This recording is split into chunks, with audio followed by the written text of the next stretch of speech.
1. You polish it every night. 1.1, no, not that.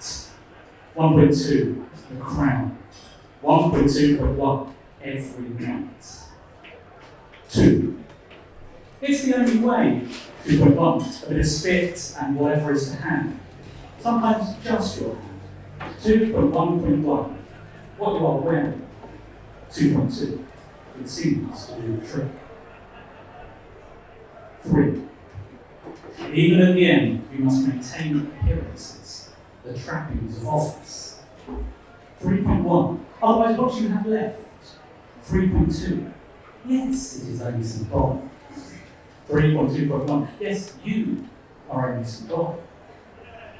3.3, but it is what is left, what you have left. 3.4, and they're not taking that away. Not now. 3.5, not yet. 4. You didn't think it would end like this. 4.1, but then no one ever does. 4.1.1, divine rights and inviolate. 4.2, you get used to being told the position you hold is a mortal. 5. By sleight of mind, you come to believe the same. 5.1, that you are immortal. 5.2, because position and person are one and the same. 5.2.1, as vested in you, represented by you.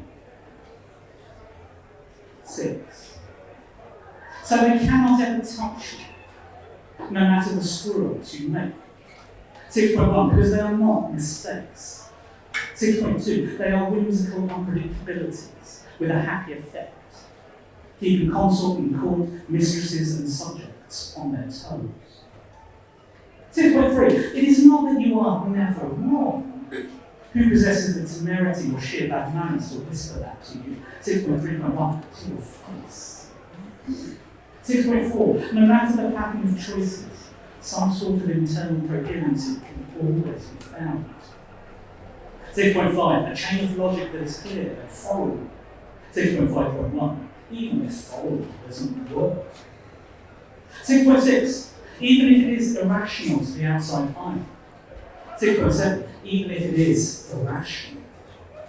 6.8, because what does the outside eye know? 6.9, blinded by the gilded edges of the carol. 6.10, always confusing the trappings, substance. 7, not that the trapping is not substantial. 7.1, or not necessary.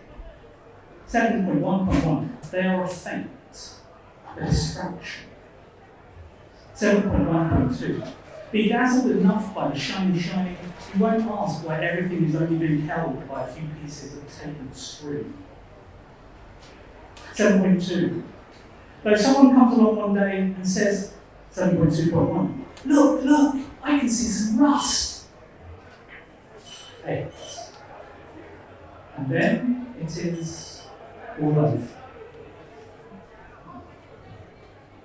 So Jack is a tale of someone not too far removed from me, who decides that in response to an existential crisis, the obvious thing to do is to run away to a war zone and start his own country, as he would do.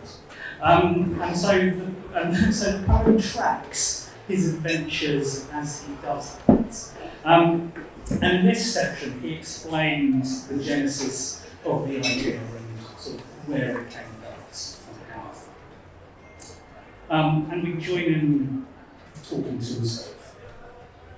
51. Why tip up in a water? 51.1. You are no adrenaline junkie. 51.2. You do not want to share any red stuff. 51.2.1. It is not your fight.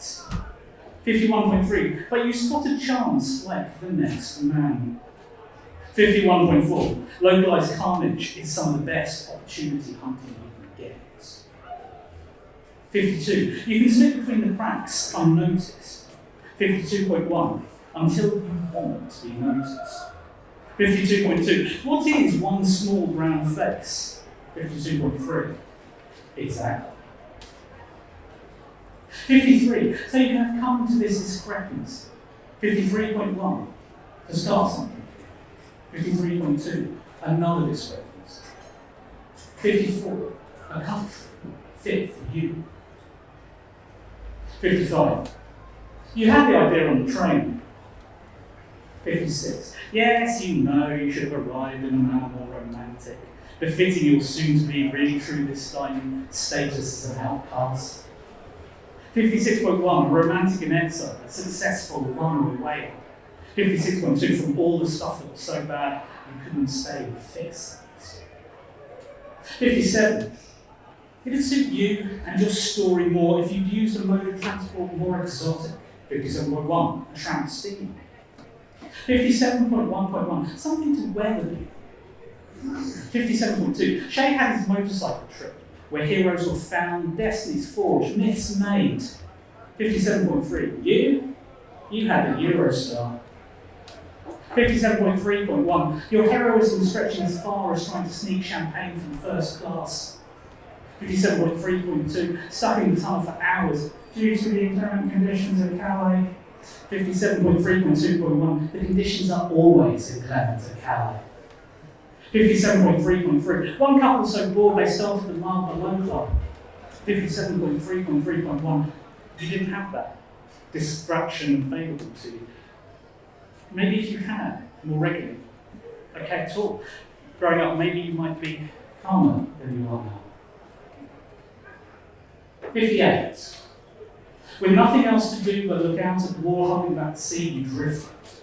58.1. You drifted to being younger. 58.1.1. Bank holidays at home, the rain, the inside, the couch, in front of the TV. 58.1.1.1, hoping that instead of the bomb, whatever was left over in Disney's cupboard, there would actually be something else on. 58.1.1.2, something interesting, something different. 58.2, and this one time, there was. 59, a bang on the TV, a splutter into life, and then on it, 59.1, the man who would be king. 60. For it's a nation I shall make of it with a flag and an anthem and a standing army. I'll treat with the viceroy on equal terms, and other kings and princes. And when I've accomplished what I set out to do, I'll stand one day before the Queen, not kneel, mind you, but stand like an equal. And she'll say, I'd like you to accept the Order of the Garter as a mark of my esteem, cousin. And she'll pin it on me herself. Oh, it's big. It's big, I tell you. 61. A jolly little subcontinent. 61.1. When the subcontinent was ours. 61.2. No theirs. 61.2.1. To be jolly. 62. Two mad dog Englishmen, short on high Victoria Imperial boredom, long on Putzper and caterers. 62.1. Smuggle some guns into some country. 62.1.1, a Catharistan job. 62.2, then some cunning, some chance, some shooting. 62.3, and one of them ends up running the show. 62.4, the locals reckon he's the son, and they all start bowing down to him. 62.4.1, just like that. 63, and you thought, wouldn't that be bloody cool? Well, not just that we should comment, that obviously would be bloody cool. But, it'd also be cool to just control something, especially as somewhere when you felt that you've never fitted in wherever the where is you're from. And then have loads of people suddenly decide that yes, despite the fact that you look different, sound different, talk different, and scare them with your guns and what have you, still you're a better bet than the current fat bob they have, who goes around taking their bread from them, their grain from them, their money from them, taking their wives and daughters from them whenever he fancies, with only a little bit of compliment and cajoling, a twinkling smile or two, which they understand even if they don't understand what the smile is saying. They take that and the guns and the weapons and the drill and the tactics and the confidence you've given, and they surround the fat nabob's palace in a ring of chanting, heaving, determined body to quench shift. And if you try to sneak through, he gets sucked into a maw of flesh like being sucked into a whirlpool. And so the nabob's got no other choice but to give in and throw his hands up for his crown, his queen, and when he looks around at who to give them to, so he isn't torn to pieces the size of stamps, with his fat head on them, and the crowd growling and shuffling and getting ready to start pitching sharp things at him. It's only when he looks at you, the crown in one hand and an imploring gesture being made by the other, and his eyes are watery and bleeding and hopeful and hopeless and scared, and the crowd suddenly hush as they see the reason. And you suddenly feel your arm lifted and your hand reaching up, and you gently trace the band of the crown around to make sure it is real, and when you close the whole of your hand around it, you snatch it with a jerk, and look at it the same way you looked at her when she slowly undressed that night in your room. And then before anyone could do anything, take anything away, you put the crown on your head, pretending you're not being reverential, but you are a bit. Trying to be that cocky and cool person that all the people down there have been inspired by and now should be slightly scared of. And then there's a moment of pure utter silence. Like you get at 4 a.m. when almost everything is still or dead, and then you're almost blown back by this gust of noise, this rush of love and fear and hope and expectations and dreams, all in this one blast, this one expansion of emotion. 64. Yeah, that'd be cool. 64.1. Yeah, that'd be fucking cool.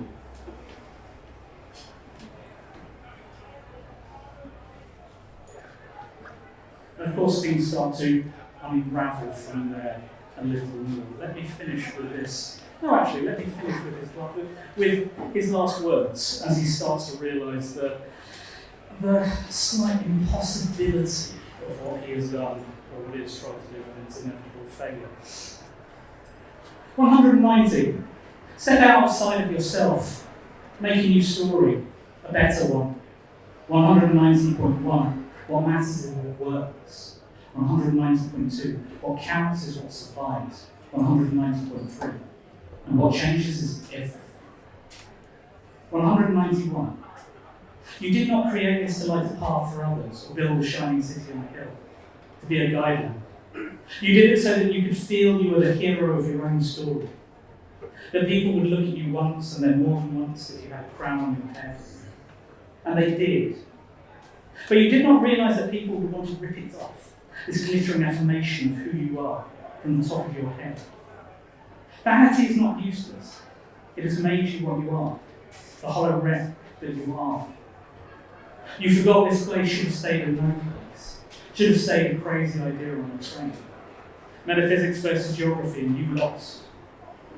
You forgot that people are protective of what they have. That they rarely like unannounced strangers turning up in their midst and turning one of their back garment, which is personal design. You forgot that the better argument rarely wins out against the better gun, or any gun. It's only because you were not welcome there that you are here. 192. And if you are waiting for a moral, do not. 192.1. And if you are waiting for a moral, do not. 192.1.1. And if you are waiting for a moral, do not. 193. All the southern cool kids are next door. They always will be. 193.1. You will hold on to no memories. 193.1.1. Except one. 193.1.2. They're all dreams except at end Sunday. 193.1.3. The best ones always do. Thank you very much.